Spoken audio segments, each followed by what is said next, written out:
tentang saling memaafkan. Tentang saling memaafkan ketika mau masuk bulan Ramadan. Maka jemaah sekalian, kita katakan pada dasarnya meminta maaf dan memaafkan itu adalah hal yang terpuji. Dan kalau kita berbuat salah kepada orang dan kita minta maaf kepadanya, atau kita menzoliminya lalu kita minta maaf, ini juga termasuk syarat taubat. Termasuk syarat taubat. Dan sangat baik di bulan Ramadan kita bertobat kepada Allah. Itu sangat baik. Tetapi jemaah sekalian, kewajiban bertobat, kewajiban sepanjang hidup kita. Setiap waktu, nggak boleh ditunda-tunda. Jadi masalahnya di sini, dia akan menjadi salah. Saling meminta maaf itu akan menjadi salah kalau pertama menentukan waktu khusus yang tidak ditentukan oleh syariat. Mereka tentukan waktu untuk meminta maaf seakan-akan syariat menentukan hal itu menjelang Ramadan atau awal Ramadan atau di hari raya Idul Fitri. Mohon maaf lahir dan batin. Maka menentukan waktu seperti ini membutuhkan dalil.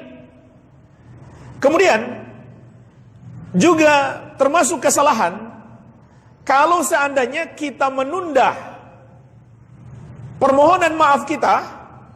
Kenapa? Nunggu Ramadan.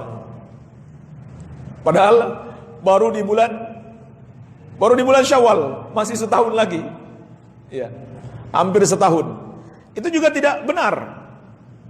Jadi jemaah sekalian, kapan saja kita buat salah kepada orang, kita menzalimi orang, langsung segera kita minta maaf. Jangan tunggu jelang Ramadan atau awal Ramadan atau Idul Fitri, kelamaan. Bahkan kita belum tahu apakah kita masih hidup,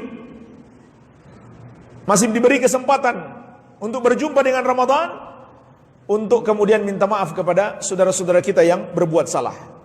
Begitu pula tidak ada contohnya dari Nabi SAW dan para sahabat meminta maaf kepada semua orang. Jadi kita nggak berbuat salah kepadanya, tapi kita minta maaf kepadanya. Atau bahkan orang yang baru kenal, kita kirim permohonan maaf. Ini juga hal yang terlalu berlebih-lebihan. Terlalu berlebih-lebihan. Karena yang disyariatkan untuk meminta maaf hanyalah ketika kita berbuat salah. Ini bagian dari taubat kepada Allah Subhanahu wa taala. Dan juga ada hadis yang sering disebarkan. Katanya ini hadis anjuran meminta maaf. Saya bacakan hadisnya. Malaikat Jibril berdoa, Nabi SAW mengucapkan amin. Kemudian sahabat bertanya, doa apa yang engkau aminkan ya Rasulullah? Maka di sini dikatakan doa malaikat Jibril itu adalah satu, ya Allah, tolong abaikan puasa umat Muhammad. Apabila sebelum memasuki bulan Ramadan dia tidak melakukan hal-hal yang berikut. Tidak memohon maaf terlebih dahulu kepada kedua orang tuanya jika masih ada. Yang kedua, tidak bermaafan terlebih dahulu antara suami istri. Yang ketiga, tidak bermaafan terlebih dahulu dengan orang-orang sekitarnya. Jemaah sekalian, ini hadis palsu. Rasulullah SAW bersabda, "Man kadzaba alayya muta'ammidan falyatabawwa maq'adahu minan nar." Barang siapa yang berdusta atas namaku dengan sengaja, maka siapkan tempat duduknya di neraka. Tapi bagian awalnya, yaitu Nabi SAW mengucapkan amin 3 kali, karena mengaminkan doa malaikat Jibril, itu ada hadisnya. Namun lanjutannya bukan seperti ini. Bukan seperti ini. Apa lanjutannya? Rasulullah SAW bersabda, "Inna Jibril alaihissalam atani faqal."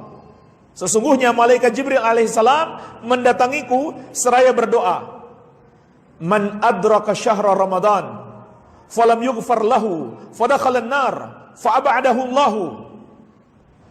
Barang siapa bertemu dengan bulan Ramadan, kemudian dia tidak juga mendapatkan ampunan, lalu akhirnya dia masuk neraka, maka Allah menjauhkan dia.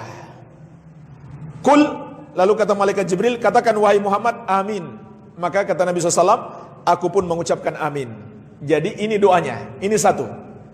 Yang kedua, wa man adraka abawaihi aw ahadahuma falam yabarrahuma famata fadakhala an-nar fa abadahu Allah. Barang siapa mendapati kedua orang tuanya atau salah satu dari keduanya, lalu dia tidak berbakti kepada keduanya, kemudian dia mati, maka dia masuk neraka, maka Allah menjauhkan dia. Lalu kata malaikat Jibril, ucapkan amin wahai Muhammad. Maka Nabi SAW pun mengucapkan amin. Itu yang kedua. Kemudian yang ketiga, malaikat Jibril berkata, wa man dzukirta indahu falam yusalli alaika famata fadakhalan nar fa abadahu Allah. Orang yang namamu disebut di sisinya, tetapi dia tidak mengucapkan salawat kepadamu, lalu dia mati, maka dia masuk neraka, sehingga Allah menjauhkannya. Maka kata malaikat Jibril, ucapkan amin wahai Muhammad. Maka Nabi SAW pun mengucapkan amin. Jadi ini lanjutan hadisnya. 3 yang didoakan keburukan oleh malaikat Jibril. Dan 3 ini bukan orang yang tidak meminta maaf menjelang bulan Ramadan. Baik.